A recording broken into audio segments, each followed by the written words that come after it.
His name was Henry Berger, a part of my imagination for many years, to a point where he felt so real that I could see him in my day-to-day life. He would go everywhere with me.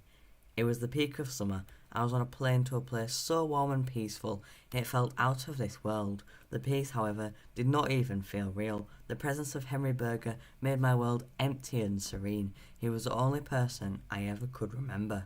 Is it still like this?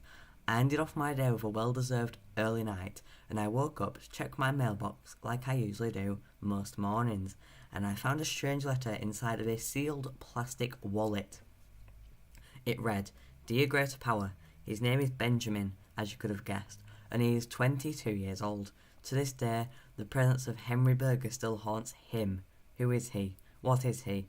I remember his head being the shape and size of a burger. He was the same height as him, no matter how much I grew, and the only thing he wore was a knitted blue jumper and some ununiformly trousers with some pointy leather boots. This is what I remember him saying to his friends and family about me. Thank me later for getting this information because of my great superpowers." Benjamin was having a normal day tidying his bedroom. Without warning, he came across an old diary from his childhood, and the front cover of it was a picture of a burger with eyes, which was rather coincidental. He opened it and masses of dust flew out. The smell of old paper tingled his nose. The first page was revealed, and a couple of paragraphs of pencil-written cursive handwriting read, "When he arrived at 4:30 p.m. Ben questioned who he was because the rest of the book was illegible. This left Ben in a state of unneeded panic. After a couple minutes of scanning through the book, Ben observed a sketch of somebody handcuffed. That person in the drawing looked almost identical to Ben when he was younger. Ben's jaw hit the floor. The nerves overwhelmed him. The thought of this strange, demonical figure by the name of Henry Berger possessing his childhood made him think so many questions. Where is Henry Berger now? Is he a villain? Ben closed the diary in panic. The Berger's eyes stared deeply into his soul and panicked him severely to the point he started almost hyperventilating. A few long minutes passed and Ben, trying to regulate his panicking breathing, went onto his computer and searched Henry Berger. The results were little but strange. Ben found an article from 2007 where a family reported a demonical figure with a head shaped like an apple and had been haunting the child, although at first observation the child used to see it as a caring friend and named it Henry the Applehead. He also wore a red jumper like an apple colour, and as well, he is now hidden in Greengate Crossfield. Nobody will find him. Now even more shocked, Ben slammed his computer shut and took a look outside. However, the outside didn't look normal. Where was everyone? Swiftly, he ran downstairs and saw his family eating burgers, and he asked them why there was nobody outside. Except he got no response whatsoever. They ignored him. Annoyed, Ben stomped into the kitchen where they were eating these burgers and attempted to snatch it from their grasp. Conversely, his hand went straight through it. It was a hologram. It was a hologram. His family had all turned to holograms. Ben thought he was in a dream. His heart started racing so fast and sticky sweat dripped down the back of his aching, tremoring neck. What was going on? Ben must find out what's going on soon. His entire family wasn't even anymore. They were eating burgers. Suddenly, a smart thought sparked in Ben's brain. What if Henry the Applehead was a good person? But he ate a burger, therefore turned into Henry Berger, and now is a worldwide demonical figure. Then Ben remembered a famous quote, "You are what you eat." The puzzle pieces are coming together, but what puzzle is Ben trying to solve? The only thing Ben thinks is that by eating a burger, other people, will turn into a haunting entity that will bring pain and suffering to your house for eternity. Side note, I hope Ben does not see this letter due to the current typos. We cannot let him figure out, for I am he. From Henry. After reading this letter, my entire life flashed before me. That little innocent friend I had called Henry Berger was a demonical entity after all. How could I have fallen for that? Nighttime brew, and I was all alone. I have one goal in life, and that is to stop people from eating burgers. My plan is to get on social media and post lots of information about this figure trying to take power of our world and get the public paranoid about eating burgers in order that they will not think I'm lying to them. I knew this would be hard. I checked online, the world population has dropped to 2 billion people. This means that over 6 billion people have eaten a burger since Henry's Burger takeover had begun. I need to act fast. I want to be a hero and save the world. I want to be remembered for a long time. I want, importantly, my family back. Step 1 was to get on social media. I'm known to be quite good at this technology stuff, so I made an account called Saving the World One Burger at a Time, and I published a post I had made which stated, "Dear readers, I'm writing this message to make you people of the public aware to not eat burgers. I am being fully serious about this, so please keep reading. Firstly, there is this entity called Henry Burger who has a head that looks like a burger but acts and has a body and a personality like a normal human. If you eat a burger, he will possess you because he has poisoned all the burgers on Earth somehow. If you eat a burger, you turn into a hologram and lose your senses and your conscience. My family has already been turned into holograms, so from experience, if you see a burger, do not, and I repeat, do not consume it.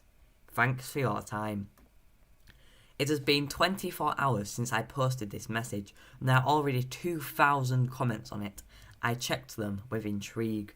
Fortunately, they were all positive that people believed me, and I just need to figure out a way of getting people back from emotionless, senseless holograms to real living people. I researched professional scientists near me, and I found one called Dr. Rifen. With great purpose, I contacted him, asking him how to give life back to humans who were robbed of their souls and their senses. The next day, tears of sadness came to my eyes as he declined my offer with a stubborn no. Nobody has done such a thing yet, and it is quite impossible on current scientific standards, I'm afraid. I replied to his message with thankfulness and asked him if there are any other people I should reach out to get the most appropriate response for this situation, until I found this. A blog post stated, "Has anyone else noticing when people are eating burgers, they turn lifeless and go all strange?" My smile widened with glee. I quickly responded, telling them I had experienced this with my own family, and if they want to work together to try fix the problem. 6 hours later, I got a response from them, and they sounded happy to work with me. They asked me to describe how my family were acting, and I responded. Since I caught them eating burgers, their skin turned colourless and faded. Their eyes faded as well to grey. I noticed them turning partially transparent, frightening me. I didn't know if I was going to recover them. Was this worse than death? Finally, I couldn't touch them either. My hand would just go straight through them like a hologram, and when I was talking to them, no response whatsoever. It was like I or them were non-existent. Chapter 2. I remembered the letter I had found from Henry Burger earlier this week. I remembered that I could find some key information from it. Eagerly, I made my way to my bedroom and tried to find the letter, but it had disappeared. Knowing either I misplaced it and might never find it, or Henry Burger has been inside of my room and took it, are both equally as frightening. Not all hope was lost though. I remembered that the letter said, "Henry Applehead is hidden at Greengate Crossfields and nobody will find him." Except I might. Excitedly, I contacted the blog post again and asked him if he wanted to meet up with me and go to his place where Henry the Applehead is apparently secured. He replied within the same day with a big fat yes. We planned to meet at Greengate Field Cross tomorrow. I finished my evening by organising what time to go with him. We planned 7 in the morning, early enough so nobody will be there, but not so early for we'll be too tired to not think straight. The sun rose. The cold winter sun rays beamed down on me. I arrived at the said location and I saw an older boy in the distance. I walked up to him. "Are you the person I have been messaging about Henry the Applehead?" He nodded and whispered, "Yes, I am. Now keep quiet in case anybody else is here." We searched the fields in hope of finding Henry the Applehead. In the distance, I observed a small patch of soil that looked like it had been dug by a shovel not an animal. For example, a rabbit's den. Calling him over, I signalled him to follow me over to the hole. We got closer, closer, and closer. It was just our feet. I looked carefully down into the hole. It was rather deep. At the bottom, only just in view, I saw an apple. "Look, there's an apple. Have we found him?" I exclaimed, my friend grew a widening grin. Using our hands and knees to crawl down the hole, the apple got larger and redder the closer we got. It was within my reach. My hands stretched out, the mud crawled all over my dirty limbs. Determined, my friend grabbed my hand to help me. We grabbed onto it. Both glad it wasn't a hologram, we pulled and pulled until it rose up out the soggy soil a bit more to reveal skin. My jaw dropped so fast. It looked human. We had found it. The letter from Henry Berger was no longer a lie. "We are one step closer to solving this problem," I shouted. My friend looked at me with pride in his eyes. "That is good." We went home to gather resources. Later that evening, we met up with each other again. This time, we had food, drinks, shovels, first aid kits, and many more essential items. We were very prepared for this. Absolutely anything that could happen on this rather foggy, chilly winter night. Arriving at the hole again, we were glad nothing had changed. The apple and slight exposure of skin still sat there perfectly in view, just like the night before. As he dug, more and more of the body got exposed.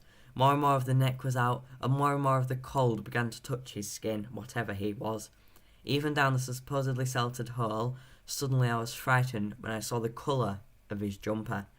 Earlier this week, the letter that is now lost said that Henry Applehead has always wore a red jumper, the same colour as an apple. However, the colour of this jumper we had just dug up was blue. We all know who wears a blue jumper. That is Henry Berger. Panicked, we climbed out of the hole. Once we got to the top, we peered back down. We saw the body below start shifting, started climbing out. Nervously, me and my friend, in unison, spoke. "We come in peace. Do you?" The figure did not speak back. He climbed out of the hole. We saw his head. It was a burger-shaped head. Terror overwhelmed me as I realised me getting the letter earlier that week was a setup to make it so I would come here, so Henry Berger could somehow lure me there and capture me. "Spare me, please," I screamed. Henry Berger came out of the hole. Before I could get a good look at him, he used his supernatural powers to overcome my body without my permission. Freezing me in place, Henry took a piece of burger from his own head, tried to force me to feed it. I wanted to overcome these forces, but I could not. The burger went into my mouth, and as Henry Berger clicked his fingers, it made me chew, unwillingly. I felt the life oozing out of me, my body turning transparent, like a hologram, my senses fading away, and I felt as inhuman as my parents were. How could I let this happen? I dozed off into a wave of unwanted unconsciousness. I was being controlled by Henry Berger, out of my will. Time was unknown. After some length of time, I ended up in some strange place. All my memories had been zapped from my brain. I felt like I was worthless and useless, to the point life was not worth living. Who knew this joyful, imaginary friend of my childhood would come to life and haunt me for the rest of my life? It felt too late to make a recovery from this insanely traumatic incident. It will seem to affect me in some bad way until the day my fatality arrives, but I fought the powers and lived life normally. I don't know if I can do this anymore, but for the sake of saying I beat a burger-headed creature in the fight, I'm going to continue to try to get my life back and save the world just like I dreamed of. The days went slow. I kept doubting my ability to do this. But then, out of nowhere, I remembered I am quite a science nerd. Therefore, the idea of using enzymic browning to free Henry the Applehead came to my mind. After a while, the sense and feeling of this life came back to me. Am I immune from this control? Thanks for watching. That's Audiobook episode 1 done. I'll see you all in episode 2. Goodbye.